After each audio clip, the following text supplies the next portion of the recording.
Ok, continuamos. Entonces, hay un recuadro que dice sobre la angioplastia coronaria transabdominal percutánea versus la cirugía. Entonces, las indicaciones de la ACTP, de la angioplastia coronaria transabdominal percutánea, es 1 a 2 vasos. En cambio, la cirugía por bypass es 3 vasos, especialmente si es tronco coronario izquierdo.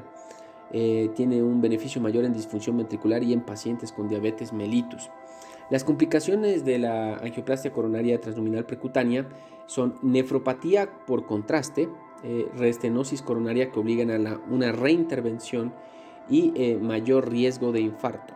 En las complicaciones de la cirugía y complicaciones de la herida quirúrgica hay una mucha mayor estancia hospitalaria y hay un mayor riesgo de ictus por manipulación de la aorta que se forman los trombos, ¿no?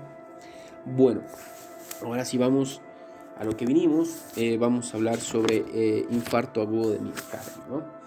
Se define un infarto agudo de miocardio con una elevación significativa con y posterior curva típica de los niveles de las enzimas cardíacas, preferiblemente la troponina, asociado a uno de los siguientes. 1.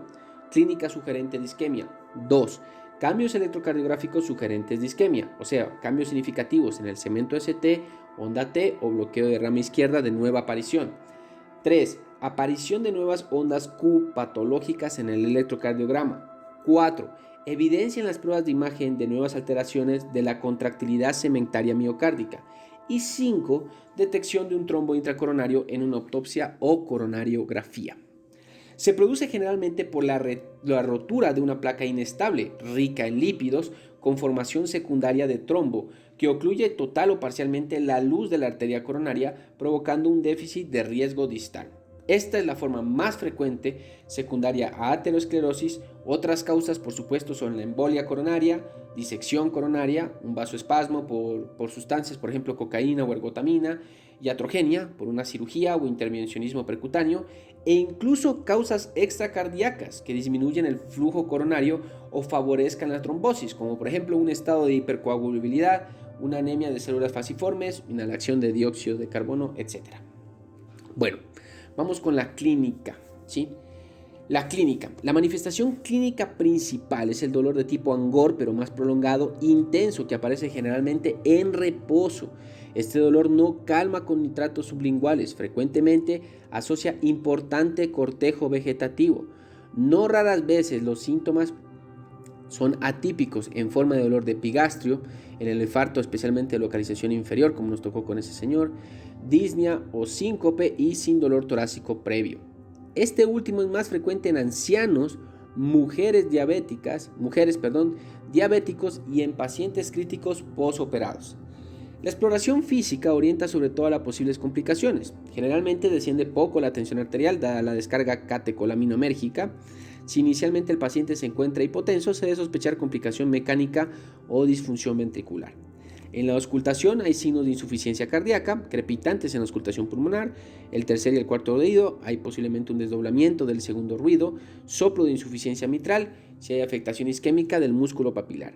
Hay ingurgitación yugular y signo de Kussmaul en el infarto agudo de miocardio del ventrículo derecho. Esto es muy importante cuando veamos las complicaciones. Y febrícula en los primeros días. Con la exploración física, además, podemos clasificar el infarto en función de la clasificación de Killip, que tiene valor pronóstico.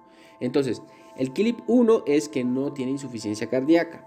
El Killip 2 es que tiene una insuficiencia cardíaca leve, que tú encuentras crepitantes o el tercer ruido patológico. El Killip 3 es un edema agudo de pulmón y el Killip 4 es que el paciente está en shock cardiogénico. También hay un recuadro, antes de pasar a la siguiente página, que dice clasificación de los tipos de infarto de miocardio. Hay 5 clasificaciones, tipo 1, tipo 2, tipo 3, tipo 4 y tipo 5. El tipo 1 es un infarto de miocardio espontáneo. Hay una ruptura o ulceración de placa aterosclerótica que produce una trombosis intracoronaria. El tipo 2 es un infarto de miocardio secundario a desequilibrio entre necesidades de aporte de oxígeno, por ejemplo, un espasmo coronario, una anemia, hipotensión, taquicardia, etc. El tipo 3 es una muerte cardíaca ocurrida antes de poder determinar biomarcadores de necrosis, tras síntomas sugerentes de isquemia miocárdica y cambios en el electrocardiograma sugerentes de isquemia o un nuevo bloqueo de rama izquierda.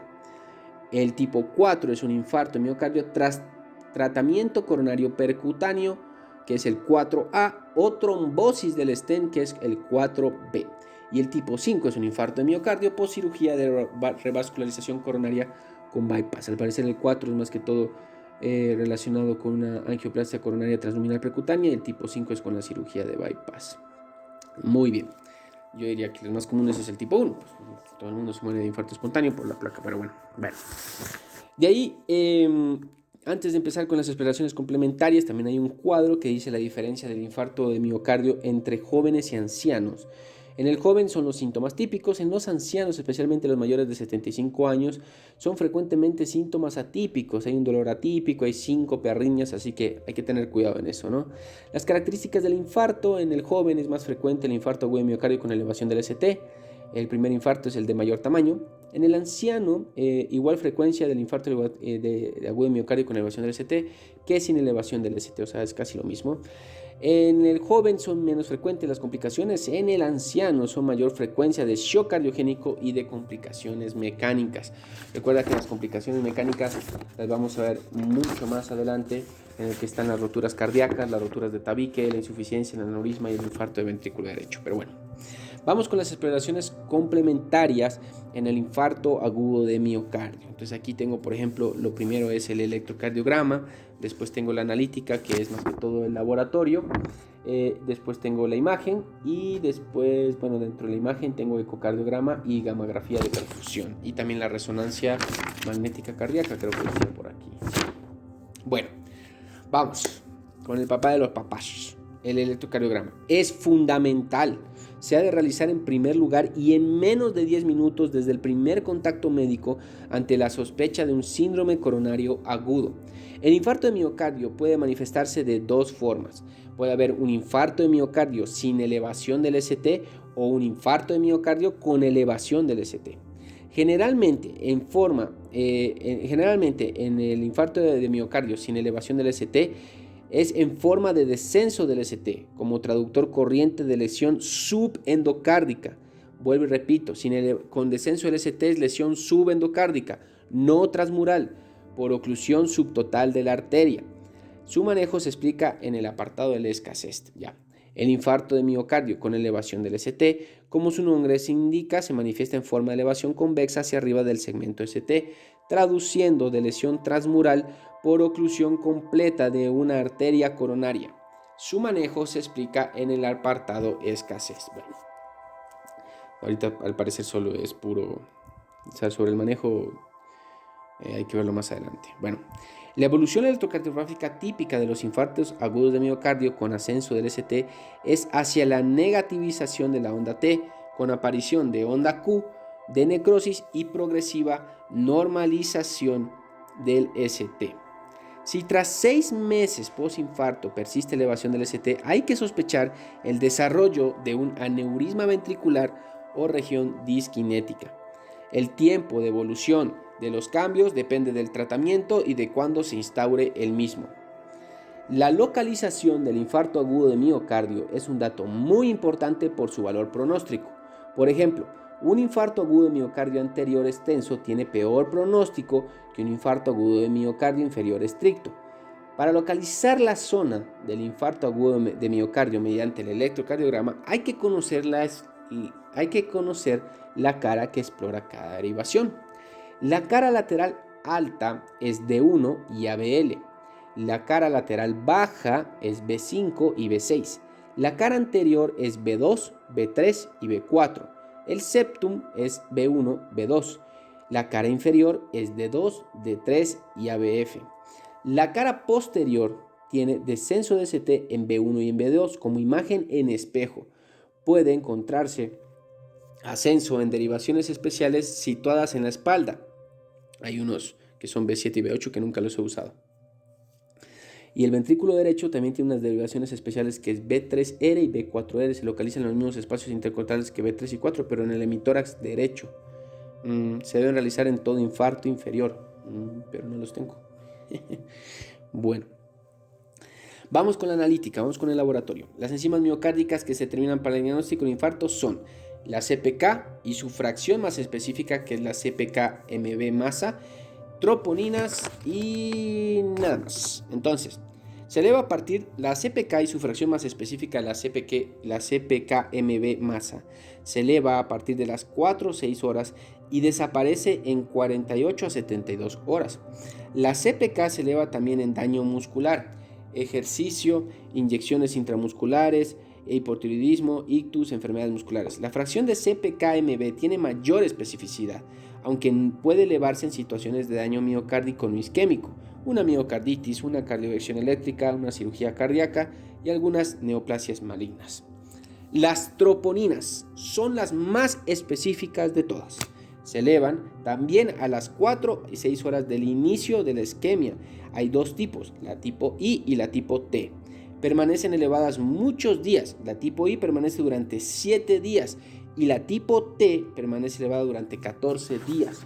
Por tanto, son muy útiles en el diagnóstico del infarto agudo de miocardio evolucionado, en el que el resto de enzimas puede verse ya normalizado. Otras determinaciones enzimáticas que pueden realizarse son mioglobina, con elevación muy precoz, recién a la segunda hora, pero poco específica, se normaliza en 24 horas. El GOT y el LDH comienzan a elevarse a las 24 horas y el pico es tardío, con utilidad en el diagnóstico del infarto agudo de miocardio evolucionado. Otros datos analíticos y específicos, una leucocitosis y una hiperglicemia. La elevación de las troponinas en ausencia de enfermedad coronaria. Hay causas cardíacas y hay causas no cardíacas. En las causas cardíacas tienen que ver todo con el corazón, por supuesto, contusión cardíaca, traumatismo cardíaco, por ejemplo una cirugía, implantes de marcapasos. También está la insuficiencia cardíaca, la disección de aorta o valvulopatías aórticas, la miocardiopatía hipertrófica, la crisis hipertensiva, taquicardias, bradiarritmias o bloqueos cardíacos, síndrome Takotsubo y miocardiopatía de estrés, enfermedades infiltrativas como amiloidosis, hemocromatosis, sarcoidosis y esclerodermia, enfermedades inflamatorias como miocarditis, mioperocarditis, tóxicos y drogas y fármacos como adriamicina, el fluororacilo, el trastuzumab y toxinas como venenos de serpientes. Y bueno, las causas no cardíacas, por ejemplo, un accidente cerebrovascular, una hemorragia suprarrenaloidea, un tromboembolismo pulmonar, una hipertensión pulmonar severa, insuficiencia renal, hipotiroidismo, pacientes críticos especialmente con insuficiencia respiratoria o sepsis, rhabdomiólisis y quemados. Dentro de una de los usos que podemos hacer de los de imagen está el ecocardiograma, la gamografía de perfusión con tecnesio 99 metaestable, o hay otro, al parecer tecnesio, no sé si es taladio, es TA201. Ya. El ecocardiograma es una técnica muy útil para detectar alteraciones de la contractilidad. Las áreas necróticas son aquinéticas y las isquémicas suelen ser hipoquinéticas, así como para descartar complicaciones como trombos intraventriculares, comunicación intraventricular, derrame pericárdico, aneurismas, valvulopatías, etc. La gamografía de perfusión con tecnesio 99 metaestable o el TA201, estos isótopos no son captados por el miocardio necrótico, esto ya lo habíamos mencionado en el anterior, y la resonancia magnética cardíaca. Las zonas que captan gadolínio, realce tardío, constituyen áreas de fibrosis. En el contexto de un infarto de miocardio son las zonas infartadas. En el infarto agudo de miocardio con elevación del ST, existe realce tardío transmural en la zona infartada. El ecocardiograma, por la gran información que aporta, es útil desde el inicio del cuadro. Se debe realizar un ecocardiograma a todos los pacientes después de la fase aguda para valorar la fracción de eyección del ventrículo izquierdo. Las técnicas con isótopos tienen valor en el diagnóstico a posteriori del infarto agudo de miocardio, cuando ya se ha establecido la necrosis. No se suele utilizar en la práctica clínica para esta indicación. Bueno, llegamos a los manejos, creo que alcanzaremos para ver los dos manejos de los pacientes, ¿no? Entonces, veamos cómo manejamos un paciente con síndrome coronario agudo sin elevación del ST. La trombosis de una placa ateroma complicada, dependiendo del grado de estenosis que provoque en la luz del vaso, dará lugar a un infarto con elevación del ST, o sea, en una oclusión completa, o un infarto sin elevación del ST, o sea, una oclusión parcial, por supuesto con aumento de marcadores del daño miocárdico, o una angina inestable, una oclusión parcial sin elevación de estos marcadores. El manejo de estos últimos, el angor inestable y el infarto sin elevación del ST, ¿sí?, es común y se engloba en el síndrome coronario agudo sin elevación del ST. Es conveniente descartar un origen secundario, una anemia de taquiarritmias, que pueden haber desencadenado la clínica. En caso contrario, se asume la existencia de una placa de ateroma complicada.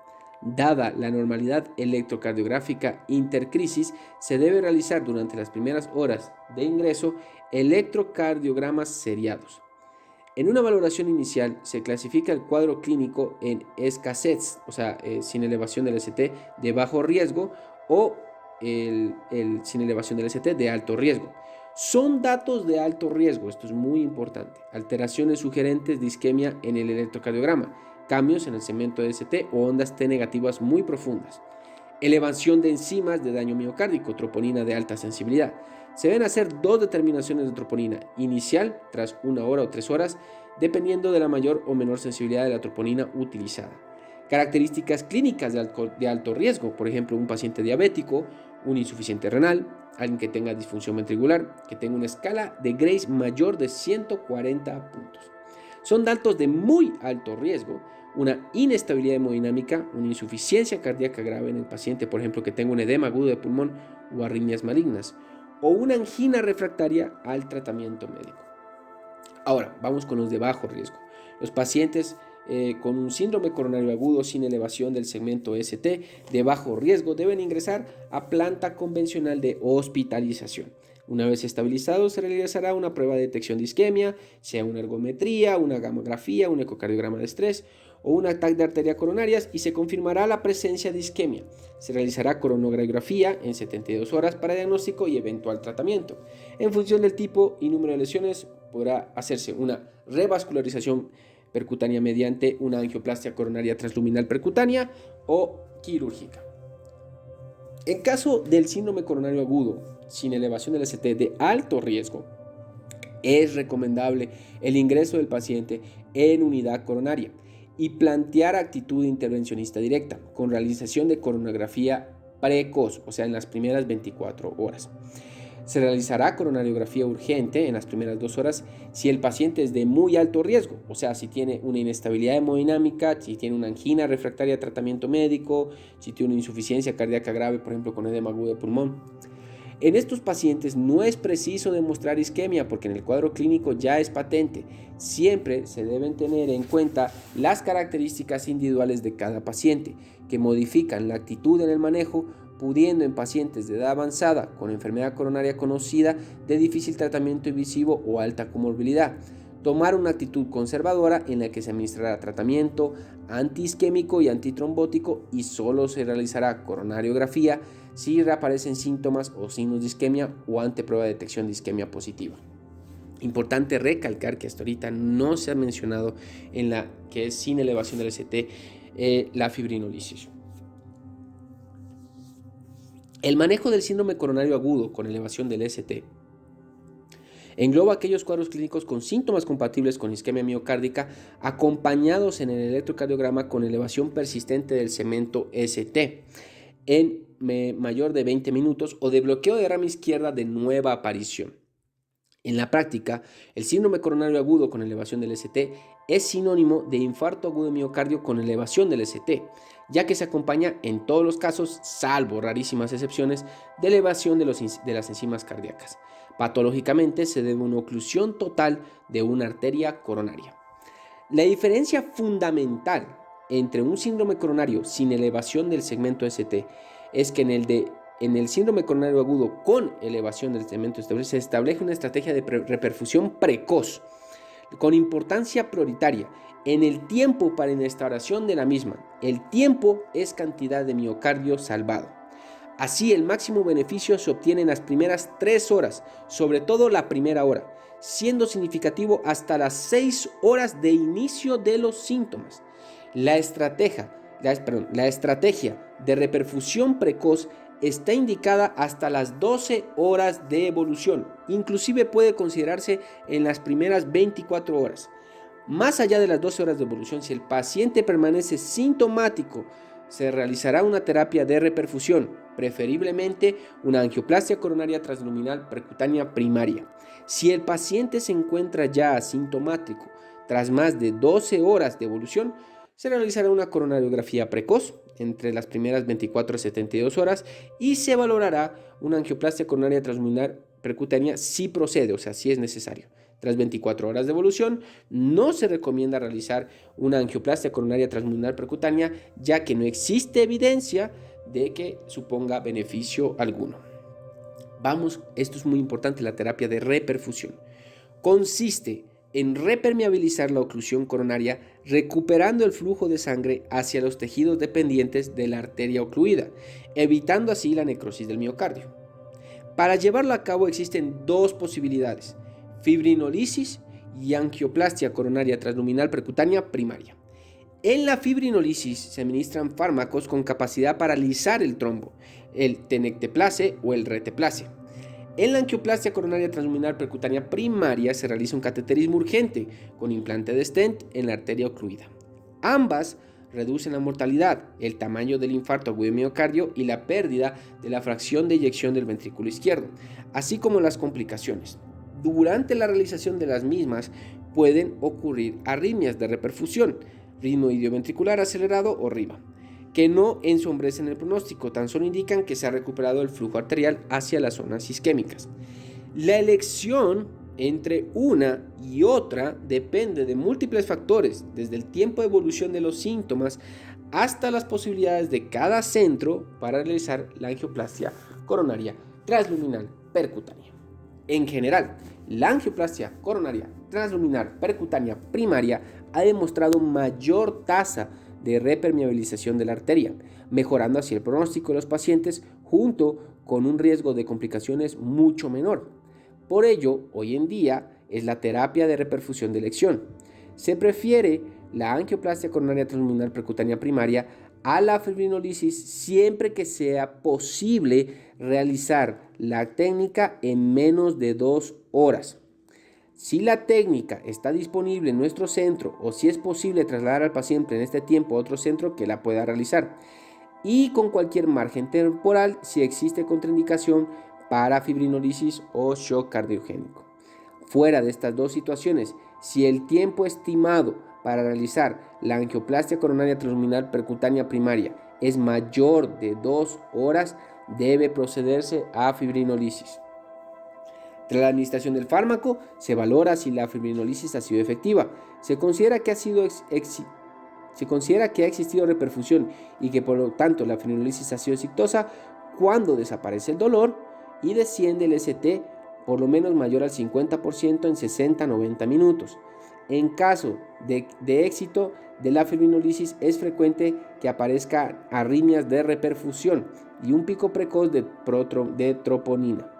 Si la fibrinolisis es efectiva, en general debe realizarse coronariografía y revascularización de la lesión responsable entre las 3 y las 24 horas siguientes al evento isquémico.